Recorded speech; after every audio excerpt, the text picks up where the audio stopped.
compartilhar também a tela. Beleza, pessoal? Boa noite para todo mundo. Bem-vindos a mais uma aula de Física Geral 1, né?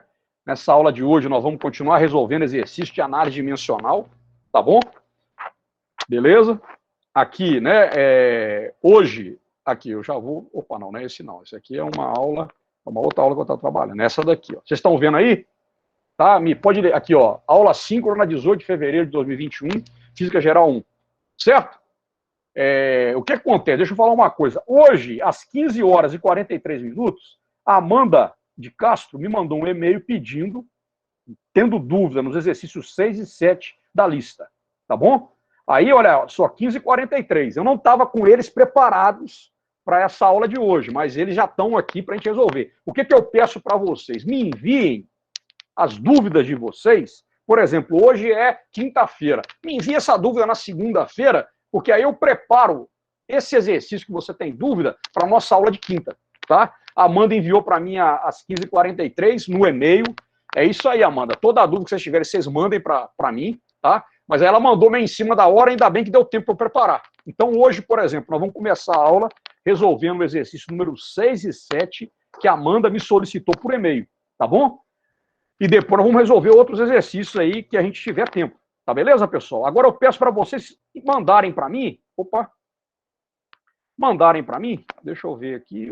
Caramba, eu minimizei aqui. Mandarem para mim essas dúvidas de vocês antes, até uma segunda-feira, terça-feira, que aí eu preparo para a gente poder discutir ela na próxima aula, tá bom? Eu sempre elaboro algumas questões. Agora, é muito bom ter dúvidas, vocês estão tentando resolver, igual o caso da Amanda, para a gente poder mandar ver, tá bom? Vocês estão vendo aí direitinho, né? Aula síncrona, 18 de fevereiro de 2021, tá? Liga aí, alguém me responde, estão vendo? Sem problema? Dá para ver sim. Beleza, então vamos lá então. Vamos começar aqui com o pensamento do momento. Isso aqui é de um filósofo, né, chinês chamado Confúcio, né? E o confucianismo, ele é, na verdade, uma religião na China, né? Então o Confúcio é um cara que desenvolveu toda uma filosofia, né? Ele acreditava, né, na questão de servir ao povo, né? Acreditava nessa questão do Estado servindo ao povo, atendendo ao povo, e ele fez assim, né, ele tem um livro chamado Analectos, né? Ele é bem grosso até, eu estou lendo ele há um tempo, né? Eu estou lendo ele a compasso aí, a devagar, mas a gente sempre vê aí algumas mensagens interessantes, né? E uma delas é o seguinte: transportar em um punhado de terra todos os dias e fareis uma montanha, né? É um pouco da filosofia chinesa, a sabedoria desse povo, que é extraordinário, e que fala um pouquinho de paciência, né? Paciência, que depois o presidente Mao Tse-tung voltou a dizer que a paciência é uma virtude revolucionária, né? É uma frase que tem o presidente Mao Tse-tung, e o que acontece? Isso fala um pouco da paciência. Então a gente sempre tem que ter essa coisa, né? De ter paciência, né? E aqui no Brasil, uma frase como essa poderia ser traduzida, né, em comer a sopa pelas beiradas, né? Devagar. Né? Então a paciência é uma coisa que a gente tem que ter, né? Tem uma música lá, né, que fala de paciência, do Lenine, por exemplo, né, que é um grande cantor também, não foi ele que compôs, mas ele fala que eu tenho que ter paciência, e a paciência é uma coisa importante, a gente sempre tem que ter. Nós não podemos nos acomodar e não deixar de nos indignar, mas temos que ter a paciência, né, para levar as coisas. Mas então essa frasezinha aqui, né, então imagina que esse punhado de terra todos os dias é a caminhada que vocês têm, né, do curso de graduação em licenciatura em Química. E no final desse curso, vocês vão ter aí um punhadinho de terra todo dia, vai dar o quê? Vai dar uma montanha, que vai ser essa montanha de conhecimento, de prática, né, de formação para vocês, tá bom? Fique então essa reflexão. Vamos lá, para registrar a presença, eu peço para vocês para irem lá no AVA, tá bom? E colocarem lá no AVA a presença de vocês, tá? É o que eu disse mais uma vez, a presença, vocês podem também assistir a aula depois, síncrona, que eu vou colocar lá no AVA também. Só que essa, né, aqui é para poder prestigiar quem está podendo assistir a aula, tá? Beleza? Tá? Mas a gente não... Vocês fiquem tranquilos em relação à presença que a gente considera, mas é uma forma de registrar. Então lá, ó, na presença da aula síncrona de Física Geral 1, a senha de hoje é essa, R02IVG, tá? Aí vocês vão lá, né, registrar a presença, e aí né, a autopresença que vocês vão fazer para registrar a presença na aula de hoje, tá bom? Abram lá no AVA, tá? Aí, pessoal, né, eu não sei como vocês estão aí, como é que vocês estão vendo, smartphone, num tablet ou num computador, né, tem essas dificuldades também aí, talvez de equipamentos para acessar, mas é uma forma da gente registrar, tá? Alguém tiver dificuldade, assista depois lá, né, na aula, na aula lá no AVA, tá? E pode escrever presente, eu vou considerar presença também. E vocês me cobrem qualquer coisa lá adiante, né? Qualquer ponto que eu der. O semestre passado eu dei meio ponto para quem tinha registro de presença, tá bom? Aí vocês, por exemplo, eu não assisti a aula né, síncrona, eu vi depois, então vocês podem me cobrar isso aí também, tá bom? Desde que vocês tenham lá o registro lá no YouTube, lá, colocar um comentário presente, tá? É isso que eu fiz aí com alguns alunos que trabalhavam na aula, na hora da nossa aula. Vocês conseguiram lá registrar a presença?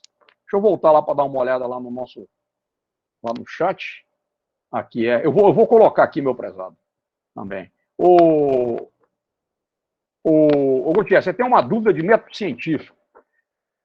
Vamos fazer o seguinte, cara, você pode me mandar essa dúvida aí por e-mail? Hein? Registrado aí. Tá o Davi também. Eu não consegui abrir esse jogo da forca, Amanda. Amanda? Tá, eu vou dar uma olhada lá o que tá acontecendo, tá? Com esse negócio aí. Tá, eu tenho que ver. O jogo da forca encerrou ano passado. Vou abrir. Vou abrir de novo. Eu vou arrumar aqueles negócios lá. Aqueles, tá? Aqueles prazos lá. Fiquem tranquilos, tá? A lista de exercícios eu já coloquei para princípio de março, né? Dia 2 de março, se não me engano, para vocês me entregarem ela, tá? Então não tem erro, não. Eu vou pegar aquilo lá porque é isso. O que está acontecendo? Por que está com data do ano passado? Porque eu peguei, né, a sala do ano passado para a gente poder fazer aqui, tá? Conseguiram registrar? Tá? Aí, ô Gutierrez, manda essa dúvida depois para mim por e-mail, cara, tá? Para a gente poder aqui focar mais nisso aqui. Então tá bom. Eu vou começar então, tá? Tá aí, eu vou colocar de novo no chat aí a senha, tá bom? Então vamos lá resolver, tá? Então vamos começar essa aula de hoje falando aqui dos exercícios, as dúvidas que a Amanda mandou, né, para mim por e-mail, tá? Hoje, tá? Então olha lá, né? Mais uma vez, né? Análise dimensional, né? Então é um exercício, os dois exercícios são bem na linha da questão das unidades, né? Da concordância com as unidades para fazer análise, né, da resolução de exercício. Então olha lá, na equação dimensionalmente homogênea, o que quer dizer esse dimensionalmente homogênea, né, pessoal? Quer dizer o quê? Que você tem o quê? Você tem aqui, ó, a unidade que mede x, né, é igual a unidade desse outro lado da equação, tá? Dimensionalmente homogênea é igual, né? Então, se eu tenho aqui de um lado uma dimensão, uma unidade medida, eu vou ter a mesma unidade medida do outro lado. Então, ele fala assim, ó, na equação dimensionalmente homogênea, x igual a t ao quadrado menos bt ao cubo, em que x tem dimensão de comprimento, né, L, né, ó, então, ó, a dimensão de comprimento L, e t tem a dimensão de tempo t, ele pergunta quais são as dimensões de A e de B, né, para que eu tenha, então, essa equação dimensionalmente homogênea. Ele me dá aqui algumas alternativas, 5 alternativas para a gente poder resolver, tá? Então, o que a gente vai ter aqui, né? A gente vai ter que achar qual é a unidade medida de A e qual é a unidade medida de B, tá bom? Beleza? Considerando que o comprimento é dado em L e o tempo dado em T, tá? Aí entra aquela coisa, né? Muitas vezes, o que acontece? O comprimento L é uma forma de representar dimensionalmente, mas em termos de unidade, o comprimento a gente sabe que é medido no sistema internacional em metros. O T maiúsculo, o que é? É a representação do tempo dimensionalmente, mas em unidade de sistema internacional, esse tempo é dado em segundos, tá bom? Então são formas da gente analisar aí, tá? Essas grandezas físicas. Mas vamos lá resolver. Olha lá, os dados do problema, então. Ele nos deu essa equação, tá vendo? O x, então, tem a dimensão de comprimento, o t tem a dimensão de tempo. Tá bom? Então, olha só, né? Eu tenho, então, olha só, em termos dimensionais, em termos dimensionais. O que eu tenho? O X é L, que é comprimento, né? O T é T, né? E aqui eu tenho o T também. Então eu tenho o A, que eu quero descobrir qual que é a dimensão dele, ou seja, qual que é a unidade de medida de A, e tenho o B, que eu também quero descobrir qual que é a unidade de medida de B. Para quê? Para que eu tenha o quê? AT ao quadrado menos BT ao cubo, em termos de dimensão, em termos de unidade, seja L. Tá bom? Então, probleminha, vamos lá. Vamos seguir adiante. Muito bem, olha lá. Então, as dimensões de AT ao quadrado menos BT ao cubo deve ser o quê? A dimensão, né? Deve ser L também, que é a dimensão de comprimento. Ou seja, eu tenho aqui, ó, que AT ao quadrado é igual a L, né? Então, ó, A, que é uma grandeza física qualquer, vezes o tempo ao quadrado, tem que resultar o quê? Em uma dimensão de comprimento. E B, vezes T ao cubo, também tem que resultar numa dimensão de comprimento. Tá bom? Beleza? Aqui, então eu chamei essa aqui de equação 1, essa aqui de equação 2, né? Resolvendo aí algebricamente, matematicamente. Tá bom? Beleza, pessoal? Aqui está o ponto central, né? A T ao quadrado menos BT ao cubo tem que ser igual a L. Aí vocês podem perguntar, se esse cara é L, L menos L dá zero? Não. Não dá não, tá bom, gente? Não vai dar zero. Vai ser L, né? Imagina que eu tenho aqui, ó, né? Um parêntese aqui, ó, tá? A unidade que mede essa subtração de AT ao quadrado menos BT ao cubo é igual a L, é igual a dimensão de comprimento, tá? Então, o que vai acontecer? Da equação 1, AT ao quadrado é igual a L, eu vou ter o quê? Que A é igual a L sobre T ao quadrado. Isso quer dizer o quê? Que A é igual a L vezes T elevado a menos 2. Ó. Eu passo esse T ao quadrado para cima. Ó. O expoente dele, que é positivo, 2, vai ficar menos 2. Então, fica LT elevado a menos 2. Tá bom? Isso aqui, então, para A. Certo? E para B? Da equação 2. B vezes T ao cubo é igual a L. Então, B é igual a quanto? É igual a L dividido por T ao cubo. Mais uma vez, então, eu vou passar o quê? Esse 3 para cima, como é que vai ficar? Vai ficar negativo. Então, B é igual a L vezes T elevado a menos 3. Tá bom? Então, a alternativa que me traz A igual a L vezes T elevado a menos 2 e B igual a L vezes T elevado a menos 3 é a letra C. Letra C. Beleza? Amanda, eu não conferi, Amanda, a sua resolução, tá? Estou resolvendo aqui. Você fez desse jeito? Sim, só que depois que eu encontrei esses valores, eu não estava segura se era dessa forma. Aí eu peguei a equação x igual a t ao quadrado menos bt ao cubo, peguei isso e fui substituir. Então, achei que L era igual a zero, aí eu fiquei confusa. Então, pois é, porque você fez o que? L menos L igual a zero, né? Mas não é. O L menos L, o que é L? Porque é dimensão, entendeu o que eu tô te falando? Entendi. Então eu poderia parar aí. Isso, acabou. Para aí. Na hora que você substitui, né, aí daria, né, L menos L, só que aí você vai trabalhar com o quê? Só com a dimensão, que é a unidade de medida. Tá bom? Tá, show. Obrigada. Tranquilo, então. Vamos lá para o sétimo aí, ó, que também você apresentou, né, como dúvida. Olha lá. Nas transformações adiabáticas, podemos relacionar a pressão P de um gás, certo? Com o seu volume V. Então, estou falando aqui de duas grandezas físicas, pressão e volume. Através dessa expressão, olha lá, pressão vezes o volume elevado a Y é igual a K. Tá vendo? Onde Y e K são constantes. Uma constante, né? Para que K tenha dimensão de trabalho, Y deve ter o quê? Então, probleminha, né? Mais uma vez, trabalhando com essa questão das dimensões, das unidades de medida, né? Transformações adiabáticas, vocês vão estudar lá em química, eu não sei em que parte de química que vocês vão estudar. Na física 2, na parte de termodinâmica, vocês estudarão isso, né? Mas o que acontece na verdade? O que a gente tem aqui, então? Ó? Eu estou relacionando pressão, volume e trabalho. Tem 3 dimensões. E para que haja, né, a chamada homogeneidade dimensional, ou seja, para que pressão vezes o volume elevado a Y seja dimensionalmente igual à unidade de trabalho, qual que é o valor que Y deve ter. Tá bom? Certo? Então vamos lá, vamos resolver isso aqui, ó, né? Ó, os dados que ele me dá pra gente lá, ó. P é a pressão, V é o volume, Y e K são constantes, e aí eu tenho essa expressão aqui, ó, pressão vezes o volume elevado a Y é igual a K, né? Sendo que K tem o quê? Tem unidades de medida, dimensão de trabalho. Tá bom? Certo? O K, então, tem que ter dimensão de trabalho, e o Y deve ter qual dimensão? E a gente viu lá as 5 alternativas, né? Beleza? Vamos lá, então. Olha lá. Se eu considerar essa equação, né, que relaciona pressão-volume igual a K, em termos dimensionais, o que eu vou ter?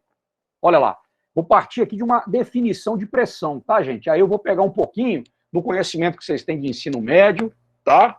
Eu vou falar um pouquinho o que é pressão. Pressão é força sobre área, tá? Então essa é a relação, essa é a definição de pressão, tá? Então, por exemplo, o que é a pressão atmosférica, né? Para a gente poder situar essa grandeza física. Pressão atmosférica é a pressão que a camada de gás que reveste a Terra exerce sobre a superfície da Terra, né?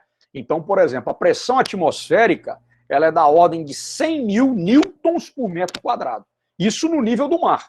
A partir do momento que você sobe, ou seja, que você aumenta a altitude, o que vai acontecer? O ar fica mais rarefeito e a pressão atmosférica diminui, né? A pressão atmosférica diminui, né? Então, por exemplo, uma coisa que mostra os efeitos da pressão atmosférica é quando um time brasileiro, por exemplo, um time da cidade do Rio de Janeiro, que está no nível do mar, vai jogar, por exemplo, em Quito, no Equador, ou em La Paz, na Bolívia. La Paz, se não me engano, está aí a 3.700 metros de altitude. Então, o ar lá é mais rarefeito. Com isso, o que acontece? Existe um problema de quê? De cansaço dos jogadores, né? Estão entendendo o que eu estou falando? Porque o ar é mais rarefeito, a pressão atmosférica é menor. Quem mora em La Paz já está adaptado. Então, o seu organismo está adaptado. Um jogador que chegue lá, ele pode apresentar cansaço. Aí tem várias estratégias dos caras irem para lá uma semana antes. E hoje em dia é interessante que os caras estão chegando no dia do jogo, poucas horas antes, e já vai logo para dentro do campo. Eu, sei lá, né, eu não entendo bem essas questões. Mas já teve até episódios polêmicos em relação às altitudes aí. Muito bem.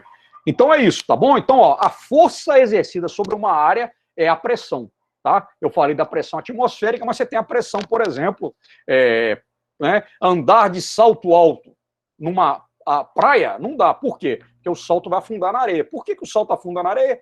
Porque a pressão, né, é maior. É o peso, por exemplo, de uma senhora sobre o quê? Um salto que é fino.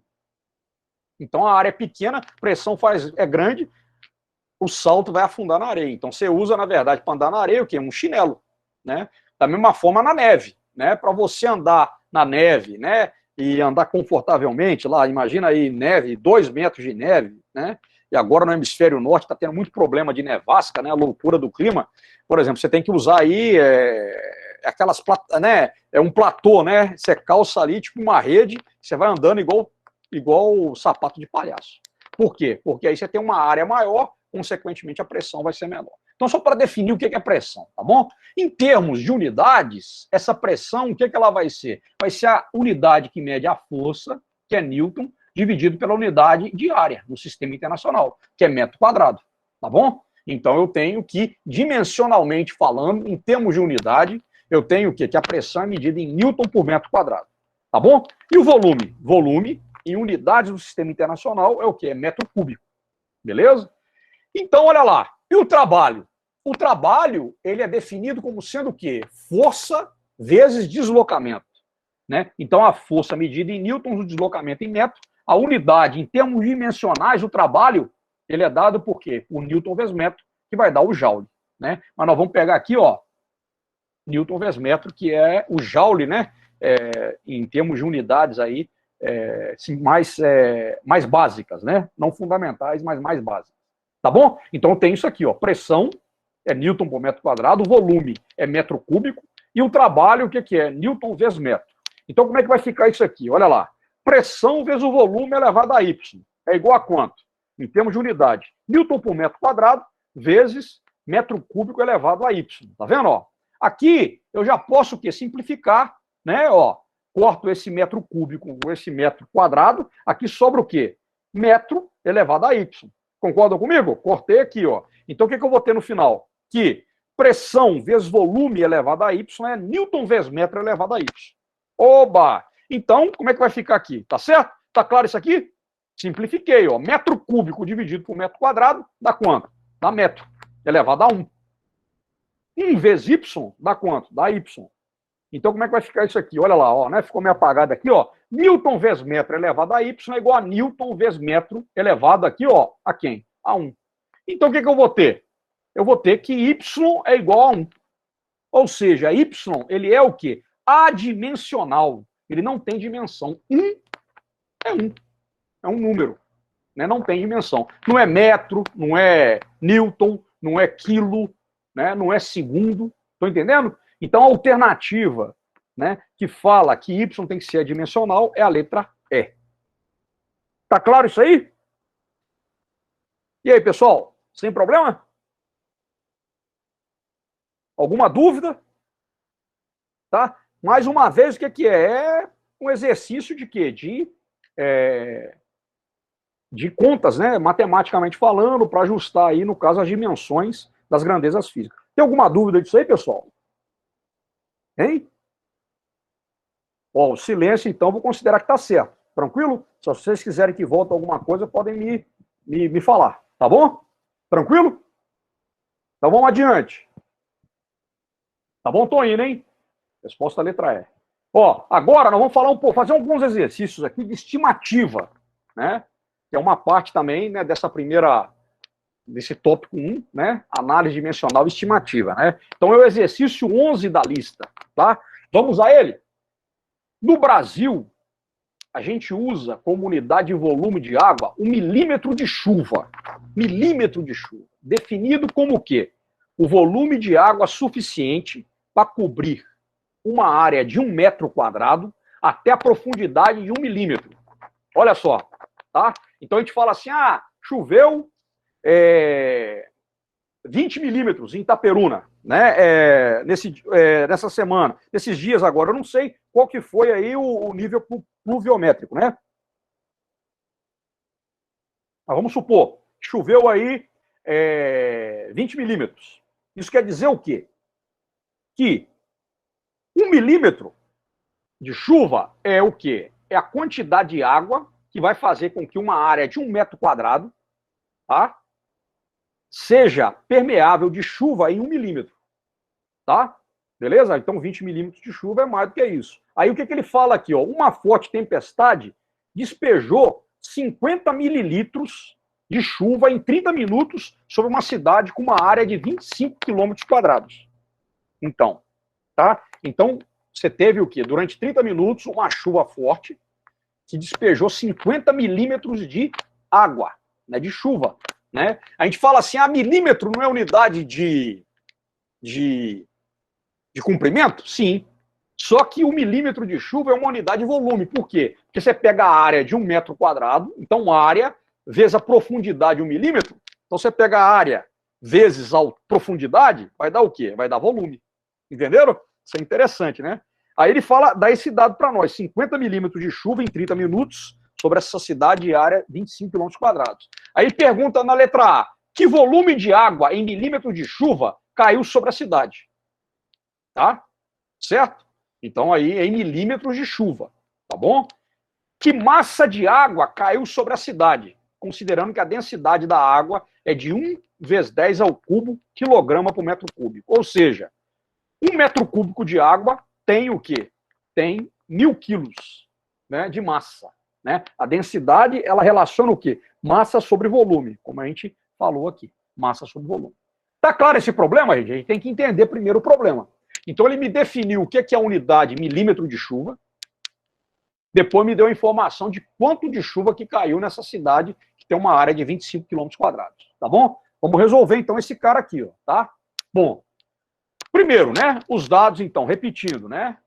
1 milímetro de chuva é uma unidade de volume de chuva, de água. É o volume que cobre uma área de 1 metro quadrado até 1 milímetro de profundidade. Choveu 50 milímetros de chuva durante 30 minutos na cidade que tem uma área de 25 quilômetros quadrados. Tá bom? Esses são os dados. Então, vamos lá. Vejam bem. O que vai acontecer?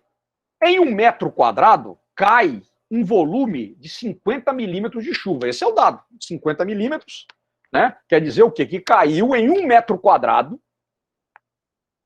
Certo? Certo? O quê? 50 milímetros de chuva. Ou seja, 1 metro quadrado, você teve aí uma quantidade enorme de chuva que foi capaz o quê? De atingir uma profundidade de 50 centímetros. Olha só. Né? Aí ele pergunta para nós, né, na letra A, qual que é o volume de chuva que cai na área de 25 quilômetros quadrados? Tá? Então, olha lá. Ó, 1 quilômetro quadrado, o que que é? É 1 quilômetro por 1 quilômetro. Né? Um quadrado de 1 quilômetro. Tá de lado. Certo? Isso aqui vai me dar o quê? 1.000 metros vezes 1.000 metros. Que vai dar o quê? 1 milhão de metros quadrados. Certo? A letra A, ele quer saber isso aí. Né? E aí? Então, uma área de 25 quilômetros quadrados, na verdade, vai ser uma área de 25 vezes 10 a sexta metros quadrados. Tá bom? É o que caiu aí. Tá? Então, eu tenho, caiu 50 milímetros em uma área de 1 metro. E nessa área total, quanto que foi? Então, vamos lá. Claro, aí vamos fazer uma regra de 3 simples. Olha só. Se caiu 50 milímetros de chuva numa área de 1 metro quadrado, na área de 25 vezes 10 a sexta metros quadrados, quanto de água que caiu? Tá certo? Olha lá. Né? Então foi igual a quanto, né? Regra de 3 simples, multiplico cruzado. Eu vou ter o quê? Que a quantidade de milímetros de chuva que caiu na cidade foi de 50 vezes 25 vezes 10 a sexta milímetros de chuva. Que vai dar, na verdade, né? O quê? 1,25 vezes 10 a nona milímetros de chuva. Tá? Essa foi a quantidade de água que caiu na cidade como um todo, tá? Em termos de unidades de milímetro de chuva, tá bom? Nessa área toda. Aí, tá? Essa, então, é a quantidade, né? Pegando a área e multiplicando. Tá certo? Muito bem. Na letra B, ele quer saber a massa de água que caiu sobre essa cidade. Então, a densidade da água é 1 vezes 10 ao cubo quilogramas por metro cúbico. Né? A densidade é a massa sobre volume.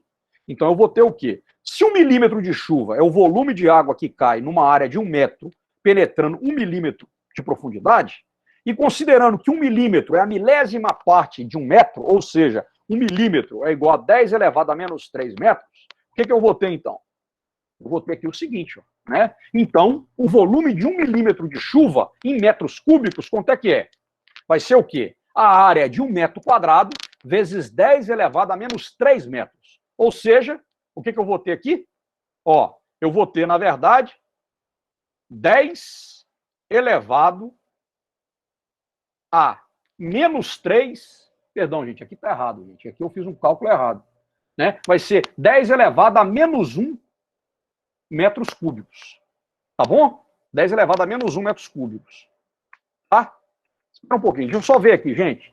Aqui, ó, 1 milímetro vai ser 1 metro quadrado vezes 10 elevado a menos 3 metros. Né? Não, tá certo, gente. Perdão, tá certo. Eu vou apagar isso aqui, gente. Vocês desculpem aí, tá? Deixa eu apagar aqui, não. Tá certo o meu cálculo aqui. Opa, espera aí.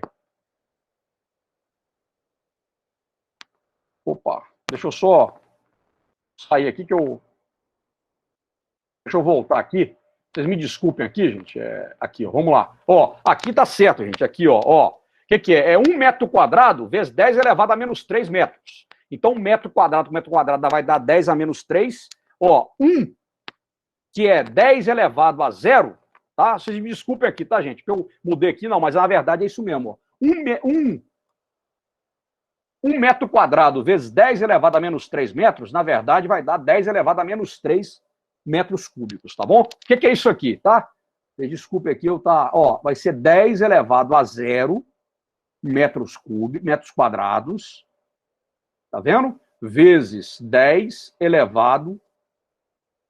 Até é bom, cara, que eu tava passando aqui, eu falei essa questão. Ó. Então, o que é isso aqui, na verdade? Ó, né? Repito a base, 10, 0 mais menos 3 vai dar 10 elevado a menos 3. Metro quadrado vezes metro vai dar metros cúbicos, tá bom? Então, 1 milímetro de chuva, na verdade, é 10 elevado a menos 3 metros cúbicos. O que é isso? É 1 litro de água. A milésima parte de um metro cúbico tem 1000 litros de água, então 1 milímetro de chuva é 1 litro de água, tá bom?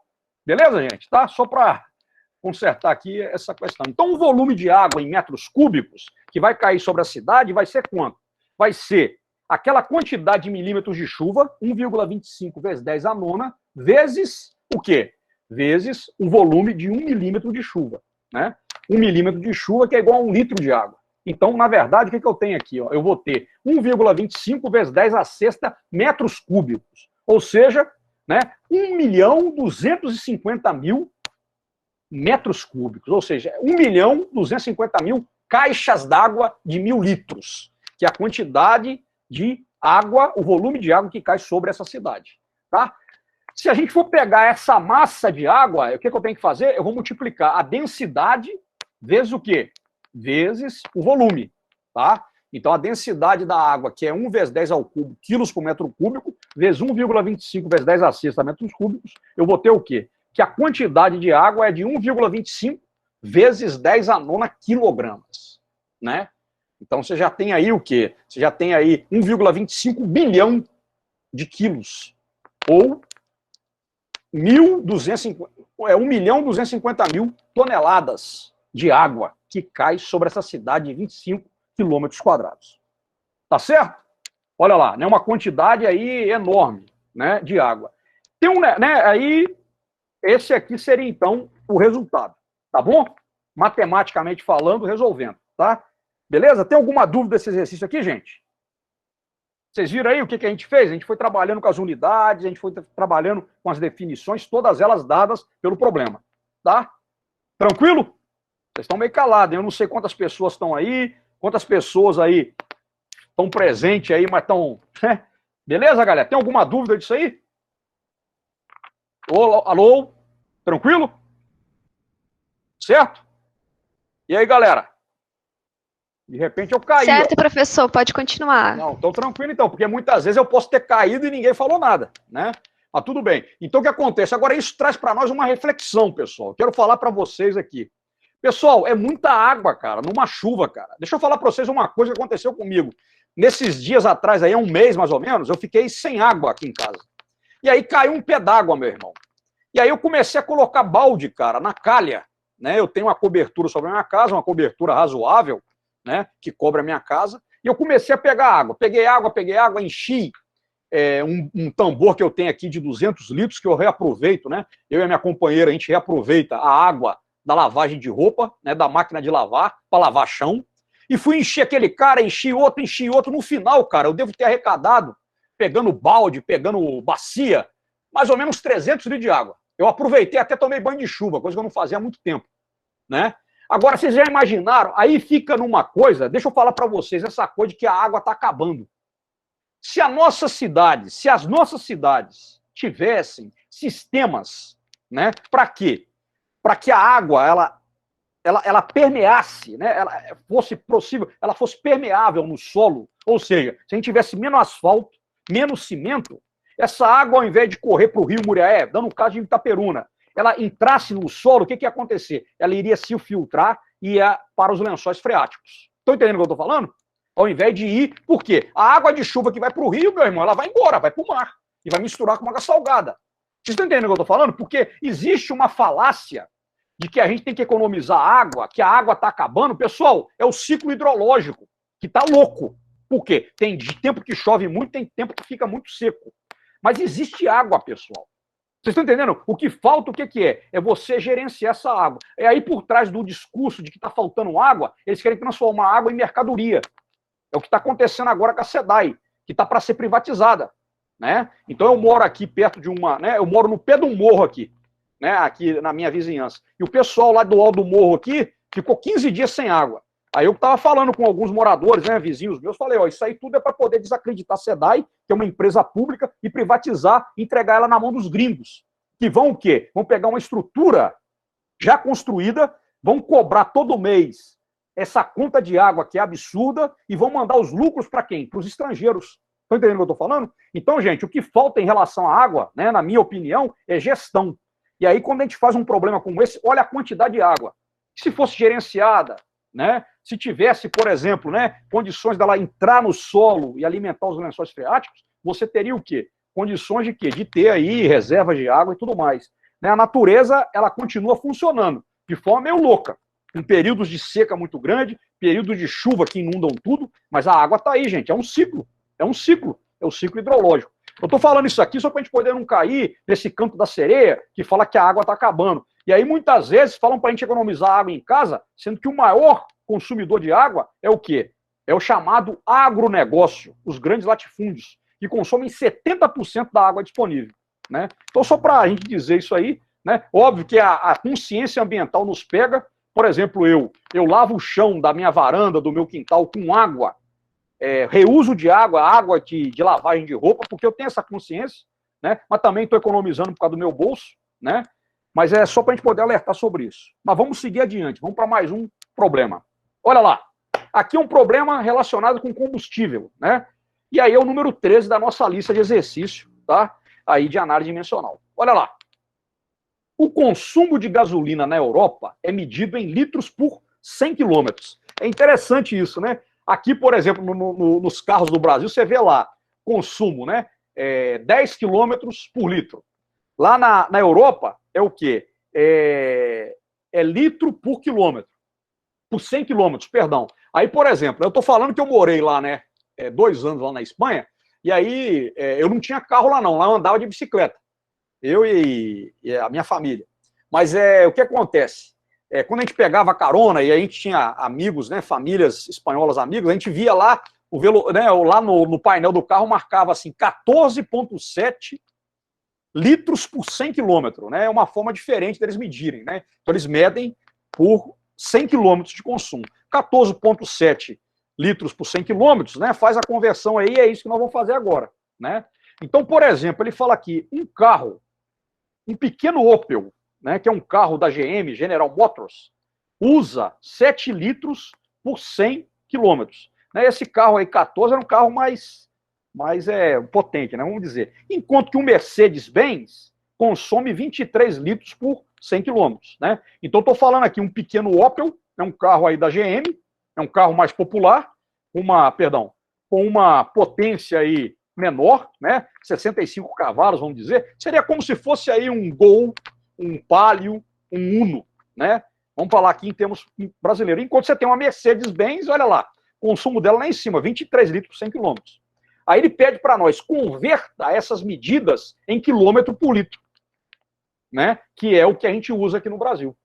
Tá bom? E aí, como é que fica isso aí, né? Por falar nisso, né? A gasolina, né?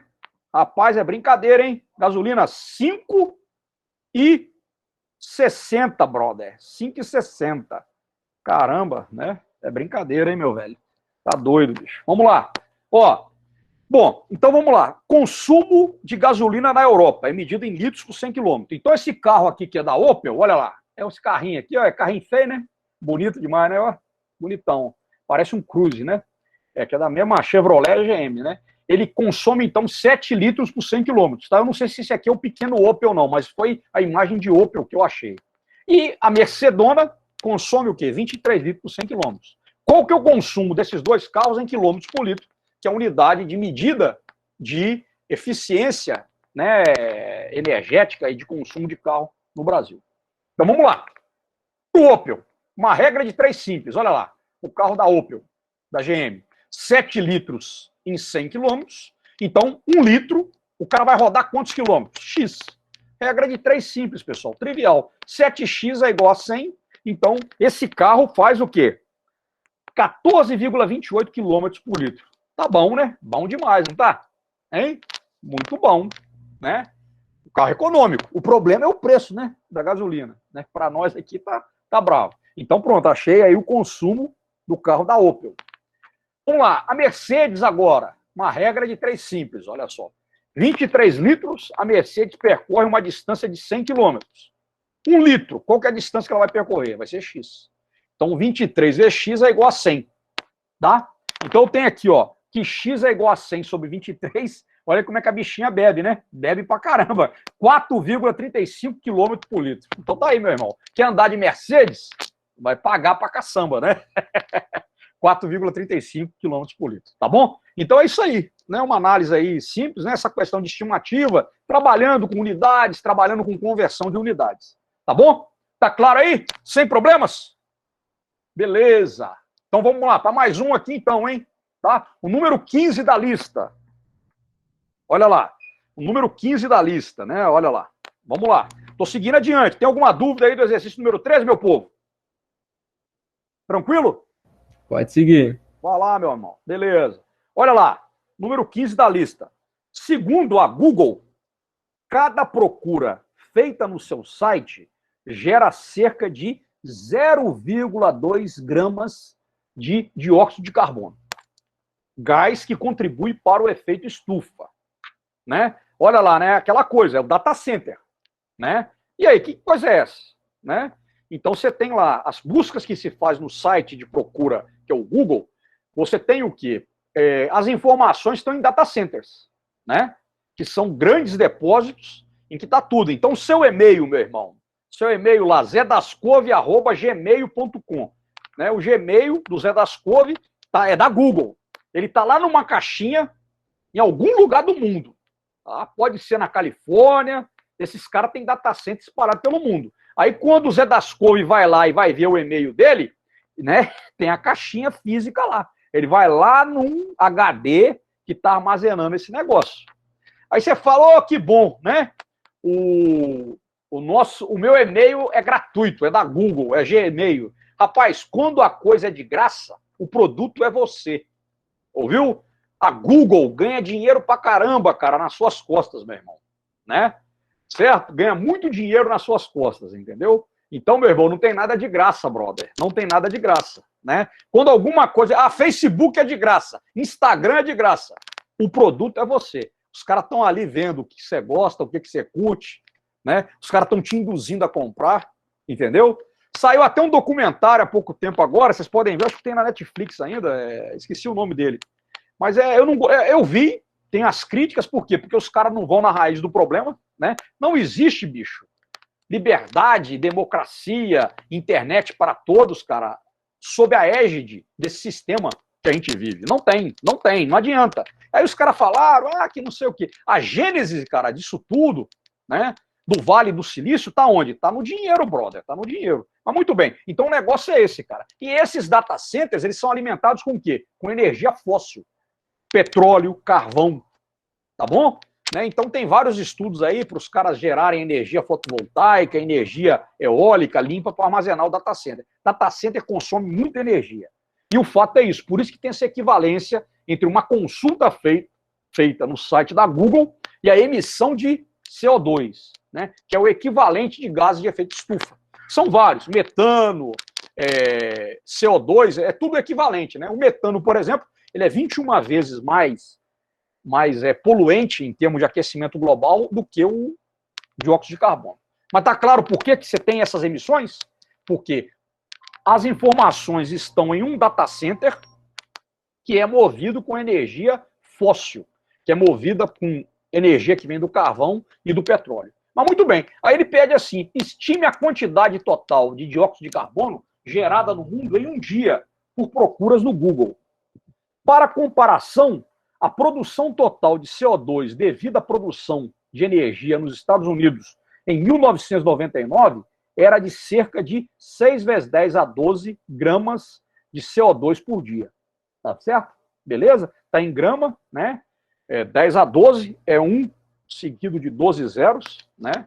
Então isso aí vai dar o quê? Vai dar, né? Vai passar de trilhão, 4 trilhão e aí vai, tá? E tudo mais, tá bom? Então, é essa a questão, então. Quer que a gente faça uma estimativa da quantidade de CO2 que é medida, tá? E nós vamos resolver esse problema de duas formas, tá? Então, vamos lá. Segura aí que nós vamos resolver isso. Legal. Ó, então nós vamos estimar. Ele deu isso aqui, como comparação, ele falou de quanto de emissão que é dado, né, lá nos Estados Unidos, né, pela produção de energia, né, em 1999, então coisa de, cara, né? De 22 anos atrás, né, muito tempo, mais de 2 décadas, hoje deve ser muito mais, tá? E a gente vai estimar. Então ele deu isso. Como é que a gente vai estimar isso? Então uma forma é essa daqui, olha lá. Dados de 2017, obtidos aqui, ó, desse endereço, tá?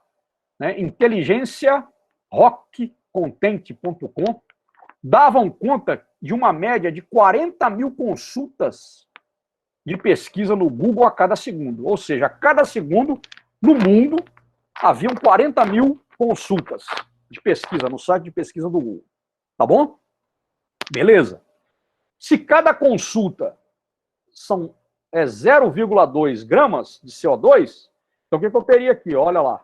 Né? Eu teria, então, que de 90 aqui, né, de 2017, aí olha só o caminho, de 2017 até hoje, né, 2020, né?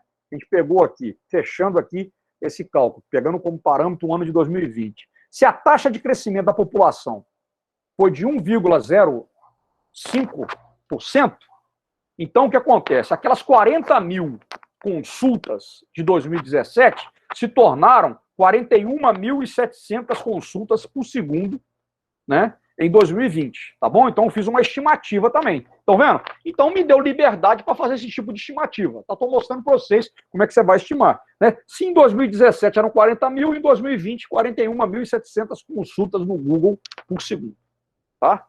Em um dia, eu tenho o quê? 86.400 segundos. Em um dia. Tá bom? 24 horas vezes 3.600 segundos. Tá? Então, em um dia, o número de consultas vai ser igual a quanto? Tá? Né? Quanto é que vai ser? Vai ser igual, ó, a 3, né? Aí no caso vão ser 3.603.450.183 consultas diárias. Tá bom? Essa é a quantidade de consultas em um dia. Tá bom? Beleza. Cheguei nesse número. Então, o que vai acontecer? Uma regra de 3 simples, se uma consulta gera a emissão de 0,2 gramas de dióxido de carbono, 3.603.454.183 consultas vão gerar X. E esse X é igual a quanto? É igual a 7,20 vezes 10 a oitava gramas de dióxido de carbono. Isso em um dia. Ou 720 toneladas de dióxido de carbono por dia. Tá bom? Só com consulta no site da Google. Tá bom? Então aí chegamos a isso aí, a quantidade de emissão em um dia de consulta. Uma outra forma de resolver seria o quê? Se a população mundial é de 7,78 bilhões de pessoas, 7,8 bilhões de pessoas, né? E se 51% da população tem acesso à internet, né? Isso aqui é uma matéria do Correio Brasiliense do dia 4/11/2019. Tá bom? Não sei se isso aumentou, né? E tal, mas eu estou considerando isso. Então, o que a gente teria aqui? Que a quantidade de pessoas no mundo com acesso à internet seria de 3,97 bilhões de pessoas. 51% da população mundial. Tá?